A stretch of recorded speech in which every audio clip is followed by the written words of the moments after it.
అందరికీ మరణాత మరణాత మహిమస్వరం కార్యక్రమం వీక్షిస్తున్న దేవుని పిల్లలైన మీ అందరికీ ప్రభు నామములో శుభములు కలుగును గాక. ప్రతిరోజు ఇదే సమయమునకు ఈ కార్యక్రమం వీక్షించి దైవాశీర్వాదములు పొందండి. ఇప్పుడు పాస్టర్ సామ్యూల్ సుందర్ రెడ్డి గారు దేవుని వాక్య వర్తమానం అందిస్తారు. శ్రద్ధగా ఆలకించండి. దేవునికి స్తోత్రం. అందరికీ మరణాత. దేవుని మహాకృపను బట్టి బ్లెస్సింగ్ ఛానల్లో వాక్య సందేశాలు ప్రారంభించి నేటికి సంవత్సర కాలం గడిచింది. మరి ఈ సంవత్సరం అంతా కూడా దేవుడు తన మహాకృపను బట్టి తన ఆత్మశక్తితో ఈ కార్యక్రమాన్ని జరిగించుకుంటూ ముందుకు వెళుతూ ఉన్నారు. చాలా సంతోషము. దీనికి సహకరించినటువంటి బ్లెస్సింగ్ ఛానల్ యాజమాన్యం వారికి, అలాగే వీక్షకులకు, అలాగే విశ్వాసులైనటువంటి మీ అందరికీ, అలాగే మా కొరకు ప్రార్థన చేస్తున్నటువంటి మీ అందరికీ కూడా ప్రత్యేకమైనటువంటి వందనాలు తెలియజేస్తున్నాను. మరి రాబోయే రోజుల్లో కూడా అద్భుతమైనటువంటి పరిచర్య జరగడానికి మీ అనుదిన ప్రార్థనలో మా కొరకు జ్ఞాపకం చేసుకుని ప్రార్థించండి. అలాగే మీ కొరకు కూడా మా అనుదిన ప్రార్థనలో మేము ప్రార్థన చేస్తూ ఉంటాము. ఒకవేళ మీకు ఈ కార్యక్రమం ఆశీర్వాదకరంగా ఉండి ప్రేరేపణ కలిగినట్లయితే కనుక మీ ప్రోత్సాహాన్ని అందించండి. ఈ కార్యక్రమాన్ని దయచేసి ముందుకు వెళ్ళడానికి సహకరించవలసిందిగా దేవుని పేరట తెలియజేస్తూ ఉన్నాను. దేవుడు మిమ్మల్ని బహుగా ఆశీర్వదించును గాక. ఆమేన్. ప్రార్థన వలనే పయనము, ప్రార్థనే ప్రాకారము, ప్రార్థనే ప్రాధాన్యము, ప్రార్థన లేనిదే పరాజయం. ప్రార్థన వలనే పయనము, ప్రార్థనే ప్రాకారము, ప్రార్థనే ప్రాధాన్యము, ప్రార్థన లేనిదే పరాజయం. ప్రభువా ప్రార్థన నేర్పయ్యా, ప్రార్థించకుండా నేనుండలేనయ్యా. ప్రభువా ప్రార్థన నేర్పయ్యా, ప్రార్థించకుండా నేనుండలేనయ్యా. నీ పాదాలు తడపకుండా నా పయనం సాగదయా. నీ పాదాలు తడపకుండా నా పయనం సాగదయా. ప్రార్థన వలనే పయనము, ప్రార్థనే ప్రాకారము, ప్రార్థనే ప్రాధాన్యము, ప్రార్థన లేనిదే పరాజయం. ప్రార్థన వలనే పయనము, ప్రార్థనే ప్రాకారము, ప్రార్థనే ప్రాధాన్యము, ప్రార్థన లేనిదే పరాజయం. దేవునికి స్తోత్రం. అందరికీ మరణాత. దేవుడు మనకు అనుగ్రహించిన ప్రాముఖ్యమైన సమయంలో దేవుని వాక్యాన్ని ధ్యానించుకుందాము. ముందుగా పరిశుద్ధ గ్రంథం నుండి వాక్య భాగాన్ని చదువుకుందాము. సంఖ్యాకాండం 17వ అధ్యాయము 8వ వచనాన్ని చదువుకుందాం. సంఖ్యాకాండం 17వ అధ్యాయం 8వ వచనం. మరునాడు మోషే సాక్ష్యపు గుడారములోనికి వెళ్ళి చూడగా లేవి కుటుంబముదైన అహరోను కర్ర చిగిర్చియుండెను. అది చిగిర్చి పువ్వులు పూసి బాదము పండ్లు గలదాయెను. మహాపరిశుద్ధుడా, మహిమగల దేవా, ప్రేమస్వరూపి, దయగల యేసు క్రీస్తు ప్రభువాని ఘనమైన నామానికి వందనాలు, స్తోత్రాలు, స్తుతులు చెల్లించుకొనుచున్నాం. ఘనమైనటువంటి ఘన కార్యములు జరిగించేవాడవు నీవే గనుక తండ్రి, ఇదిగో నాయన, ఈ యొక్క ప్రాముఖ్యమైన సమయంలో నీ వాక్యము వింటున్నటువంటి నీ బిడ్డల జీవితాల్లో ఘనమైన ఘన కార్యములు జరిగించి వారి జీవితాల్లో ఉన్నటువంటి బలహీనతలు, బాధలు, ఇబ్బందులు, ఇరుకులు తొలగించి శాంతి లేని వారికి శాంతిని, సమాధానము లేని వారికి సమాధానమును దయచేసి మీరు మహిమ పొందుకోమని వాక్యము ద్వారా ప్రభువా నాయన నీ బిడ్డల హృదయాలను కదిలించి రక్షణ భాగ్యములోకి నడిపించమని రక్షకుడుగా ఉన్న యేసుక్రీస్తు వారి నామములో అడిగి వేడుకొనుచున్నాను పరమ తండ్రి. ఆమెన్. దేవనామమున మీ ఎల్లరికూ శుభములు కలుగునుగాక. ఆమెన్. చదవబడినటువంటి వాక్య భాగాన్ని పరిశీలన చేస్తే దేవుని బిడ్డలారా, ఒక అద్భుతమైనటువంటి మాట ఇక్కడ కనబడుతూ ఉంది. అది ఏమిటి అంటే గనుక చిగిర్చి పువ్వులు పూసి బాదము పండ్లు గలదాయెను అనేటటువంటి మాట. కర్ర, అహరోను కర్ర చిగిర్చి ఉండెను. ఇక్కడ చిగిరించినటువంటి కర్ర కనబడుతూ ఉంది. అంటే కర్ర చిగిర్చడము, ఏ కర్ర పడితే ఆ కర్ర కాదు, కానీ ఇక్కడ రాయబడినటువంటి కర్ర అహరోను కర్ర అని రాయబడింది. ఎండిపోయినటువంటి కర్ర చిగిర్చడము ఒక అద్భుతమైనటువంటి విషయము. ఎందుకంటే ఎండిపోయినటువంటి కర్రలో జీవం ఉండదు, ఎండిపోయినటువంటి కర్రలో సారం ఉండదు, ఎండిపోయినటువంటి కర్రలో తేమ ఉండదు. జీవము లేని కర్ర, సారము లేని కర్ర, తేమ లేని కర్ర ఏ విధముగా చిగురిస్తుంది? How is it possible? ఎలా సాధ్యమైంది ఇది అని మనం పరిశీలన చేస్తే దేవుని యొక్క కార్యములు అటు రీతిగా ఉన్నాయి. ఎండిపోయినటువంటి జీవితం అయినప్పటికీ దేవుడు ఫలింపులోనికి తీసుకొచ్చే దేవుడై ఉన్నాడు. మానవులకు అసాధ్యమేమో కానీ దేవునికి సమస్తము సాధ్యమే. ఇక్కడ ఎండిపోయినటువంటి కర్ర, అహరోను చేతి కర్రగా పిలువబడుతున్నటువంటి కర్ర ఒక అద్భుతాన్ని చూపిస్తూ ఉంది. అంత మాత్రమే కాదు, ఇది ఒక సూచనగా కనబడుతూ ఉంది, ఒక అడ్రస్ని తెలియజేస్తూ ఉంది. దేవుడు ఏర్పాటు చేసుకున్నటువంటి జనాంగాన్ని ఈ కర్ర చూపిస్తూ ఉంది. గమనించాలి, కర్ర చిగురించింది, ఫలించింది అంటున్నాం. ఈ చిగురించడం, ఫలించడం వెనకాల అసలైనటువంటి విషయం ఉంది. అది ఏమిటి అంటే, ఈ ప్రజలు నేను ఏర్పాటు చేసుకున్నాను, వీరిని ప్రత్యేకపరుచుకున్నాను, నా పనిలో వీరిని వాడుకోబోతున్నానని దేవుడు ఒక సూచనగా ఆ ఎండిపోయినటువంటి కర్ర చిగురించేలా చేశాడు అనే విషయాన్ని కూడా ఈరోజు మనం జ్ఞాపకం చేసుకోవాలి. ఎండిపోయినటువంటి ఈ కర్ర ఎలా చిగురించింది అనేటటువంటి విషయాన్ని ఈరోజు మనం ధ్యానం చేస్తాం. అంతకన్నా ముఖ్యముగా ఇది ఎప్పుడు జరుగుతూ ఉంది అంటే, ఇశ్రాయేలీయులు ప్రయాణం చేస్తూ ఉన్నారు. అనేక పర్యాయాలు మనం మాట్లాడుకున్నాం ఈ చరిత్ర. ఇశ్రాయేలీయులు ప్రయాణము గురించినటువంటి పద్ధతి, ఇశ్రాయేలు ప్రజలు ప్రయాణం చేస్తూ ఉన్నటువంటి ఆ సమయములో అద్భుతమైనటువంటి చరిత్ర పరిశుద్ధ గ్రంథములో రాయబడింది. వారి ప్రయాణము ఏ విధముగా సాగింది.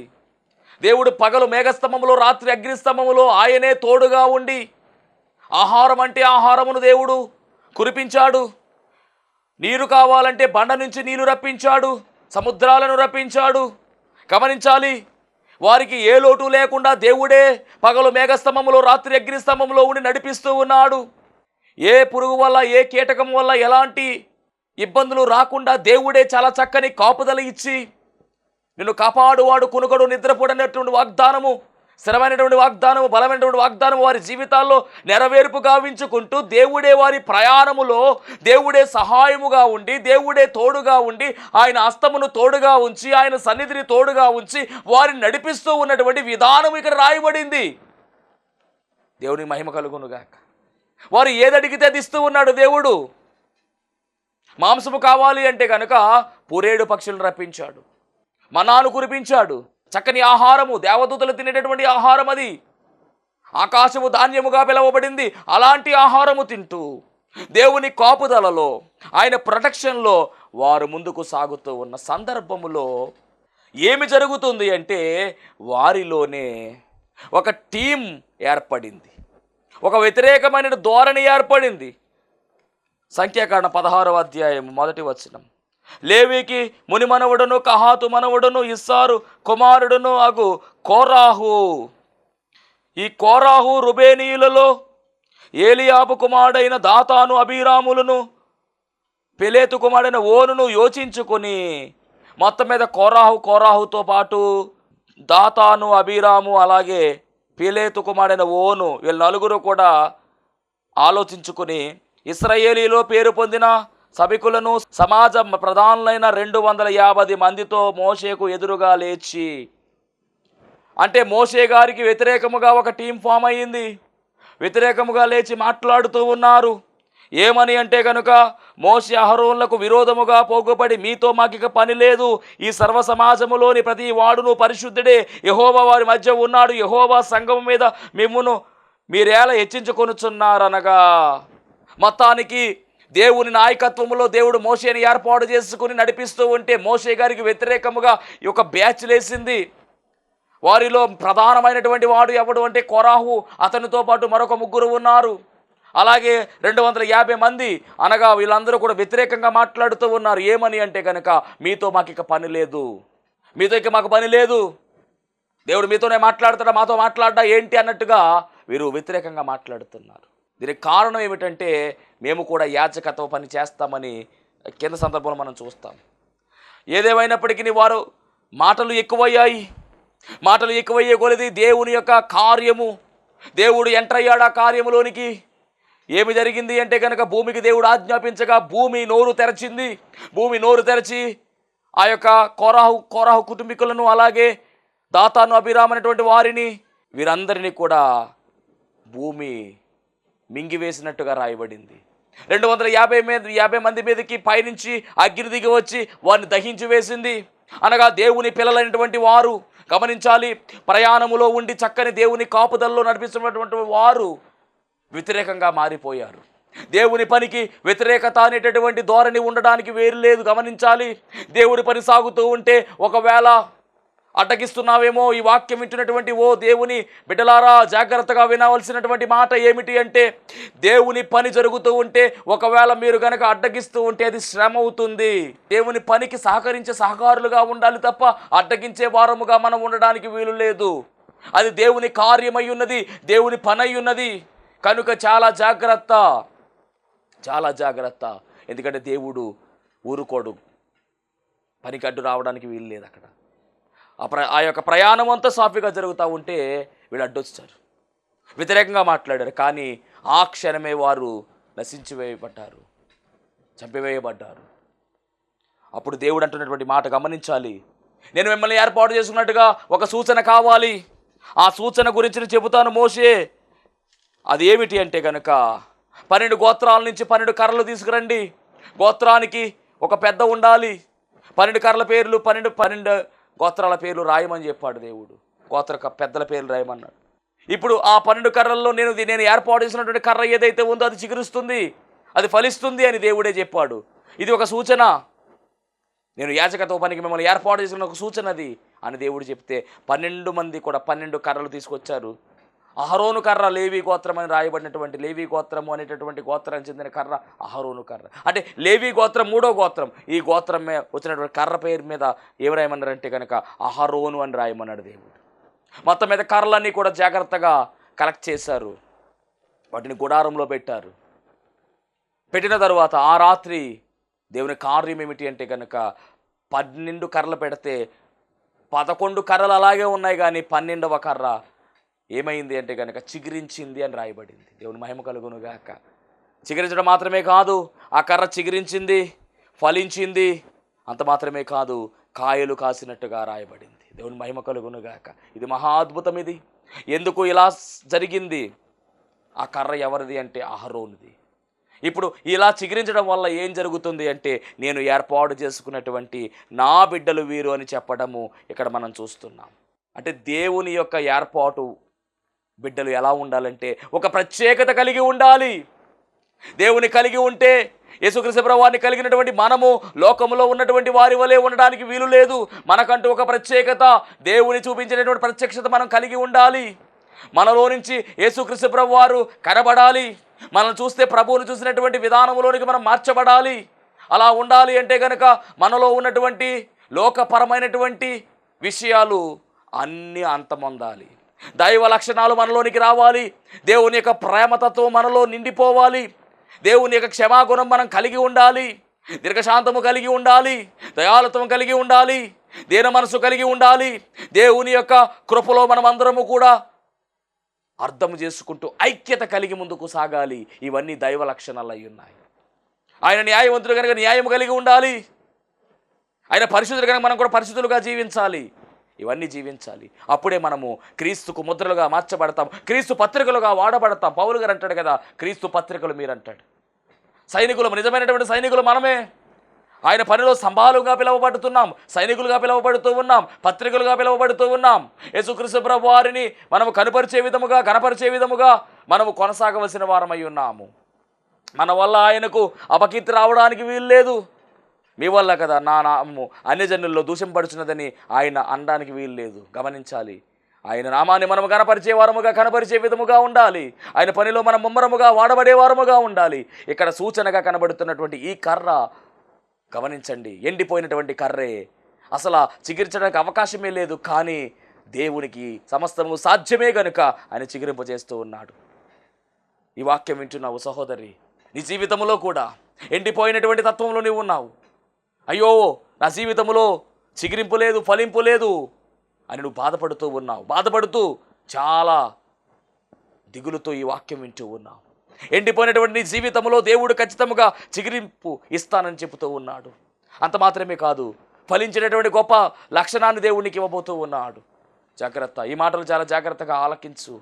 దేవుడి జీవితంలో నూతన కార్యాన్ని చేయడానికి ఆయన పని పూనుకున్నాడు. ఇక్కడ ఎండిపోయినటువంటి ఈ కర్ర చిగురించింది, పువ్వులు పూసింది, కాయలు కాసింది. ఇది దేవుడు ఏర్పాటు చేసిన జనాంగాన్ని చూపిస్తున్నటువంటి కర్రగా మనకు కనబడుతుంది. అంటే ఆ యొక్క ప్రత్యక్ష గుడారం సంబంధించిన పనికి దేవుడు ఏర్పాటు చేసుకున్నటువంటి వారిని చూపిస్తూ ఉంది. ఏదేమైనప్పటికీ ఎందుకు చిగురించింది అని మనం ప్రశ్న వేసుకుంటే కనుక కారణాలు మనం చూడాలి. ఈరోజు ఈ కర్ర చిగురించిన కారణాలు ఉన్నాయి. ఆ కారణాలు కూడా మనం కూడా ఫాలో అయితే మనము కూడా ఎండిపోయినటువంటి మన జీవితాలు కూడా చిగురిస్తాయి, ఫలిస్తాయి, అభివృద్ధి చూస్తాయనే విషయాన్ని కూడా జ్ఞాపకం చేసుకోవాలి. అహరోను పేరు మీదుగా ఉన్న ఈ కర్ర ఎందుకు చిగురించింది, మిగిలిన కర్రలు ఎందుకు చిగురించలేదంటే కనుక మొదటి కారణాన్ని పరిశీలన చేస్తే ఇది గమనించండి, 12 గోత్రాలలో లేవీ గోత్రం అనేది 3వ గోత్రం. మూడవది యాకోబు అలాగే లేయాలకు పుట్టినటువంటి 3వ కుమారుడు ఎవరు అంటే కనుక లేవి. ఇతను పుట్టే సమయంలో గమనించండి, మొట్టమొదటిగా రూబేను పుట్టాడు, తర్వాత షిమియోను పుట్టాడు. మూడవదిగా ఈయన పుట్టే సమయంలో ఈ తల్లి అంటున్నటువంటి మాట ఆదికాండము 29వ అధ్యాయము 29:34 చదువుతాం. ఆమె మరల గర్భవతి అయి కుమారుని కని తుదకు ఈసారి నా పెనిమిటి నాతో హత్తుకుని ఉండును, అతనికి 3 కుమారులను కంటిననుకొనెను, అందుచేత అతనికి లేవి అని పేరు పెట్టెను. అంటే హత్తుకునేటటువంటి పేరు. లేవి అంటే అర్థం ఏంటంటే హత్తుకొని ఉండుట. నేను చెప్తున్నటువంటి మాట ఏమిటి అంటే కనుక ఈ కర్ర కలిగినటువంటి ఈ గోత్రము ఏదైతే ఉన్నదో ఈ గోత్రానికి ఉన్న చరిత్ర ఎలాంటిది అంటే కనుక హత్తుకునేటటువంటి గోత్రం. ఇది దేవుని హత్తుకునేటటువంటి గోత్రములో నుంచి ఇక్కడ ఈ కర్ర బయటకు వచ్చింది. కాబట్టి హత్తుకుని ఉంటే ఖచ్చితంగా ఫలిస్తారనే విషయాన్ని కూడా ఈరోజు మనం గమనించాలి. ఈరోజు మనము దేవుని హత్తుకుని జీవిస్తున్నామా లేదా లోకాన్ని హత్తుకుని జీవిస్తున్నామా? పాపాన్ని హత్తుకుని జీవిస్తున్నామా లేదా శాపాన్ని హత్తుకుని జీవిస్తున్నామా? గమనించండి, మనము ఎవరిని హత్తుకుని జీవించాలి అంటే దేవుని హత్తుకుని జీవించాలి. ఆదికాండం 2:24 రాయబడినటువంటి మాట మొదటగా హత్తుకోవడం గురించి ఆయన చెప్తున్నటువంటి మాట. పురుషుడు తన తల్లిని తండ్రి విడిచి తన భార్యను హత్తుకొనును, వారు ఏక శరీరమై ఉంటారని రాయబడింది. అంటే హత్తుకోవడం అంటే ఏక శరీరముగా మారిపోవాలి. అంటే దేవాది దేవుని మనం ఎలాగ ఉండాలంటే అంటి పెట్టుకుని ఉండాలి, అతుక్కుని ఉండాలి. హత్తుకోవడం అంటే అతుక్కుని పోవడమే. ఆయన శాసనాలు మనం హత్తుకుని ఉండాలి, ఆయన మాటలు మనం హత్తుకుని ఉండాలి, హత్తుకుని మనము జీవించాలి. హత్తుకునే లక్షణం మనలో ఉండాలని దేవుని వాక్యం సెలవిస్తుంది. అంటే ఈ కర్ర చిగురించడానికి గల కారణం ఏమిటంటే ఈ కర్ర యొక్క గోత్రికులు ఎలా ఉన్నారంటే హత్తుకునే ఉన్నారు, కనుకనే ఈ కర్ర చిగురించింది. ఈరోజు నీ జీవితంలో కూడా ఎండిపోయినటువంటి స్థితిలో నువ్వు ఉండి వాక్యం వింటుంటే కనుక నీకు ఒక శుభవార్త, నీ జీవితం కూడా ఫలించాలి అంటే కనుక ఎండిపోయినటువంటి మొడుబారిపోయిన జీవితంలో చిగురింపు రావాలి, ఫలింపు రావాలి అంటే నువ్వు ఖచ్చితంగా హత్తుకోవాలి. ఎవరినంటే దేవదేవుని హత్తుకుని నువ్వు జీవించాలి, ఆయన వాక్యాన్ని హత్తుకుని జీవించాలి, ఆయన చిత్తాన్ని హత్తుకుని జీవించాలి. హత్తుకోవడం అనే లక్షణము మనలో ఉండాలి. రూతు జీవితములో అద్భుతము జరిగింది, ఆశ్చర్యకార్యము జరిగింది. బోయోజుకు ఆమె భార్యగా మార్చబడింది. కారణం ఏమిటి అంటే కనుక చెప్పడానికి రూతు మొయాబీరాలే అయినప్పటికీ కూడా గమనించాలి, గొప్ప ఆశీర్వాదం వచ్చింది ఈ రూతుకు. ఎందుకంటే యేసుక్రీస్తు ప్రభువారి వంశావళిలోనికి వచ్చేసింది. ఒక అన్యురాలైనప్పటికీ ధన్యురాలుగా మారిపోయింది. కారణం ఏమిటంటే ఈ రూతు తన అత్త అయినటువంటి మరి అత్తను హత్తుకున్నట్టుగా, నయోమిని హత్తుకుని జీవించినట్టుగా మనకి బైబిల్ గ్రంథంలో మనం చూస్తున్నాము. ఎందుకంటే మరి రూతుతో అత్త అంటుంది కదా, ఇక మీరు మీ దేశాలకు వెళ్ళి పెళ్ళిళ్ళు చేసుకోండి అని చెప్తుంది. చెప్తే అప్పుడు రూతు అంటది కదా, నేను వెళ్ళను, చావైనా ఏమైనా కానీ నీతోనే ఉంటాను, నువ్వు ఎక్కడ ఉంటే అక్కడే ఉంటాను, నువ్వేం తింటే అది తింటాను అత్త, నన్ను వెళ్ళిపోమని చెప్పొద్దని చెప్పేసి చెబుతుంది. అంటే మరి భర్త లేకపోయినప్పటికీ కూడా అత్త మీద ఆధారపడి చక్కగా అత్తను బాగా చూసుకోవాలి, అత్తను జాగ్రత్తగా చూసుకోవాలి అని అత్తను హత్తుకుని ఉండి మరి దేశం కానీ దేశము వచ్చేసి రావడం జరిగింది. మోయాబు నుంచి ఇశ్రాయేలు దేశానికి రావడం జరిగింది, బెత్లెహేము ప్రాంతానికి రావడం జరిగింది. దేవుని మహిమ కలుగును గాక. ఏదేమైనప్పటికీ కూడా అత్తను విడిచిపెట్టకుండా హత్తుకుని జీవించింది. ఓర్ప అనేటటువంటి ఆమె ఏమి చేసిందంటే కనుక అత్తను విడిచిపెట్టి వెళ్ళిపోయింది, నయోమిని విడిచిపెట్టి వెళ్ళిపోయింది. కానీ ఇక్కడ రూత్ అయితే మట్టికి విడిచిపెట్టకుండా అత్తను హత్తుకుని ముందుకు వెళ్ళిపోయిందండి. అది హత్తుకోవడం అంటే కష్టం వచ్చినా బాధ వచ్చినా ఏమొచ్చినా కానీ వాళ్ళకు ఉన్నా లేకపోయినా మనం హత్తుకుని ఉండాలి. అలాగే మనం దేవుని విషయంలో కూడా హత్తుకుని ఉండాలి. ఆయన్ని కష్టకాలంలో ఆయన హత్తుకుని ఉండాలి, అలాగే సౌఖ్యం ఉన్నప్పటికీ కూడా మనం హత్తుకుని ఉండాలి. ఆయన మనం హత్తుకుని జీవించాలి. అప్పుడు మన జీవితంలో ఫలింపు వస్తుంది. హిజ్కియా అనే రాజు గురించి మన అందరికీ బాగా తెలుసు. మరణకరమైనటువంటి వ్యాధి వచ్చినప్పుడు వెంటనే యెషయా అనేటటువంటి ప్రవక్తతో దేవుడు చెప్పాడు, ఇక నువ్వు మరణం అయిపోతున్నావు అన్ని సర్దేసుకోమని చెప్తే ఈ హిజ్కియా గోడ తట్టు తిరిగి ప్రార్థన చేశాడు. ప్రార్థన చేసిన వెంటనే జవాబు వచ్చేసింది. ఏ ప్రవక్త అయితే చెప్పాడు మరలా అదే ప్రవక్త మళ్ళీ వెనక్కి వచ్చి నీకు ఆయుష్ 15 సంవత్సరాలు దేవుడు పెంచాడని చెప్పారు. ఇది వెంటనే ప్రార్థనకు జవాబు ఎందుకు వచ్చిందని పరిశీలన చేస్తే హిజ్కియా జీవితంలో ఉన్నటువంటి గొప్ప మాట 2 రాజుల గ్రంథం 18:6-7 వచనాలు రాయబడిన మాట. అక్కడ అతడు దేవుని హత్తుకుని జీవించినట్టుగా రాయబడింది. అందుకని 29 సంవత్సరాల పరిపాలన చేశాడు. అద్భుతమైనటువంటి పరిపాలన చేశాడు. యోధా రాజులలో మరి అత్యధికమైనటువంటి మరి గొప్ప పరిపాలన ఎవరిది అంటే కనుక హిజ్కియా రాజుది. గొప్ప చరిత్ర ఉంది ఆయన గురించి. అంటే ఎందుకు విజయం సాధించాడు అంటే కనుక, ఎందుకు ఇంత పేరు వచ్చింది అంటే దేవుణ్ణి హత్తుకొని జీవించడం. ఈరోజు నీ జీవితంలో కూడా అద్భుతాలు జరగాలి, ఆశ్చర్యకార్యాలు జరగాలి, మహిమ కార్యాలు జరగాలి, నీ జీవితం మోడుబారిపోయింది, ఫలించాలి అని నువ్వు అనుకుంటే కనుక నువ్వు చేయవలసిన పని ఏంటో తెలుసా? హత్తుకొని జీవించు, దేవుణ్ణి హత్తుకొని జీవించాలి. ఎలాగంటే కనుక వదిలిపెట్టడం కాదిక, హత్తుకుని పోవాలి. దాన్నే హత్తుకుని జీవించడం అన్నారు. దేవుని మహిమ కలుగునుగాక. శరీరము ఏకం అవ్వాలి అని రాయబడింది ఇక్కడ 2:24లో. పురుషుడు తన తల్లిని తండ్రి విడిచిన భార్యను హత్తుకును వారు ఏక శరీరం అయి ఉందురని. అంటే యేసుక్రీస్తు ప్రభువు వారు మనం కూడా ఏకమైపోవాలి. వాక్యము మనం కూడా ఏకమైపోవాలి. మనము శిరస్సు, ఆయన శిరస్సు అయితే మనం సంఘమై ఉన్నాము, సంఘానికి శిరస్సు ఆయనే కాబట్టి సంఘంలో మనందరికీ ఏకమైపోవాలి. అప్పుడు మన జీవితంలో ఫలింపు వస్తుంది. ఇక రెండవదిగా మనం గమనించాలి. మొదటిగా హత్తుకొని జీవిస్తే ఫలింపు వస్తుంది, ఫలిస్తారు ఖచ్చితంగా. రెండవదిగా మనం గమనిస్తే ఈ కర్రలన్నిటిని కూడా గుడారంలోనికి తీసుకుని వచ్చారు. గుడారం మీన్స్ మందిరము. అంటే కర్రలన్నీ కూడా ఎక్కడ తీసుకురావచ్చాయంటే కనుక మందిరంలో తీసుకొచ్చారు. కాబట్టి ఫలింపు ఎప్పుడు వస్తుంది? మన జీవితంలో ఫలింపు ఎప్పుడు వస్తుందంటే మందిరంలో ఫలింపు వస్తుంది. నువ్వు మందిరానికి రావాలి.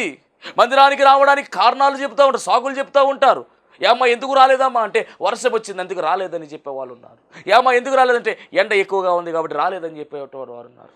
ఏమ్మా ఎందుకు మందిరం రాలేదంటే చలికాలం కదండి చాలా ఇబ్బందిగా ఉంటుంది రాలేకపోతున్నాం అంటూ ఉన్నారు. కొంతమంది అంటారు కదా మా వర్క్ బిజీ వల్ల ఖాళీ లేదండి. దేవునికి స్తోత్రం. ఒకప్పుడు ఏదైనా పని ఉంటే చాలు, ఏదైనా పని కావాలి అని మందిరానికి వచ్చి ప్రార్థన చేస్తే, ప్రతి ఆదివారం మందిరానికి వచ్చి ప్రార్థనలో ఏకీభవిస్తూ ఉంటే దేవుడు చక్కని ఉద్యోగం ఇస్తే ఇప్పుడు ఆ ఉద్యోగం అడ్డొస్తుంది. వాళ్ళు అంటారు కదా నాకు ఖాళీ ఉండదండి, నాకు చాలా పని ఉంటుందండి. ఖాళీ ఉండదు, ఖాళీ చేసుకోవాలి, లేకపోతే ఖాళీ అయిపోతావు, జాగ్రత్త. దేవుని మహిమ కలుగునుగాక. కాలాలు చెప్పి మానేసేవాళ్ళు, పనులు చెప్పి మానేసేవారు, కారణాలు చెప్పి మానేసేవాళ్ళు, సాకులు చెప్పడానికి వీలు లేదు. దేవుని మందిరము జీవం కలిగిన దేవుని మనం ఆరాధించవలసినటువంటి వారమై ఉన్నాము కనుక మనము జీవంతో ఉండి నిజ జీవంలోకి వెళ్ళాలి అంటే ఖచ్చితముగా జీవముతో ఉన్నటువంటి మనము నిజ జీవంలోకి వెళ్ళాలంటే జీవమైనటువంటి ఆయన ఆరాధించడానికి జీవము అయినటువంటి మందిరానికి మనం వెళ్ళాలి. దేవుని మహిమ కలుగునుగాక. మరి నిర్జీవ స్థితిలో మనం ఉండడానికి వీలు లేదు. సాకులు చెప్పే వారంగా మనం ఉండడానికి వీలు లేదు. ఎందుకు రాలేదంటే పలానా సాకు పలానా కారణాలు చెప్తూ ఉంటారు. ఫంక్షన్లు వస్తున్నాయి, చుట్టాలు వచ్చారని, ఫంక్షన్లు వచ్చాయని, రకరకాల కారణాలు చెప్పడానికి వీలు లేదు. ఎందుకంటే విశ్రాంతి దినాన్ని మనము ఆచరించాలి. పరిశుద్ధ దినము మనకు దేవుడు దానంగా ఇచ్చాడు. ఆదివారం పరిశుద్ధ దినం, అది ఖచ్చితంగా మనం పాటించవలసిన వారమై ఉన్నాం. కాబట్టి మరి దేవుని మందిరములో ఆ కర్రలు ఉంచబడ్డాయి కనుక ఈ కర్ర చిగురించింది. మందిరములోనే మనము చిగురించే అవకాశం ఉంది. దావీదు భక్తుడు నేనైతే దేవుని మందిరంలో పచ్చని ఒలీవ చెట్టు వలె ఉన్నానంటున్నాడు. నేనైతే దేవుని మందిరంలో పచ్చని ఒలీవ చెట్టు వలె నేనున్నాను అంటూ ఉన్నాడు. మరి ఈ అనుభవం మనలో ఉండాలి. చిరకాలము యెహోవా మందిరములో నివాసము చేసేదని చెప్పి దావీదు అంటూ ఉన్నాడు. ఆయన రాజుగారు దేవునితో ఉండాలనుకుంటూ ఉన్నాడు. మరి నీవెలా ఉండాలనుకుంటున్నావు గమనించాలి. మందిరములో ఉంటే నీ జీవితంలో ఫలింపు ఉంటుంది. మూడవదిగా మనం పరిశీలన చేస్తే మందిరము తీసుకొచ్చినటువంటి ఈ కర్రలను శాస్త్రములు ఎదుట ఉంచినట్టుగా సంఖ్యాకాండం 17:4 రాయబడింది. అంటే శాస్త్రములు ఎదుట ఈ కర్రలు ఉంచారు. శాసనము అంటే ఏమీ కాదు, శాసనము అంటే ఆయన వాక్యము. ఆయన వాక్యము అంటే మనం వెళుతూ ఉంటే మనకు ముందు ఏముండాలంటే ఆయన వాక్యం ఉండాలి. నీ వాక్యము నా పాదములకు దీపము, నా త్రోవకు వెలుగునై ఉన్నది. కాబట్టి మనము వాక్యాన్ని కలిగి ఉండి ముందుకు వెళ్ళాలి. వాక్యాన్ని అనుసరిస్తూ మనం ముందుకు వెళ్ళాలి. దేవుని మాట వింటూ మనం ముందుకు వెళ్ళాలి. అప్పుడు మన జీవితంలో ఖచ్చితంగా ఫలింపు వస్తుంది.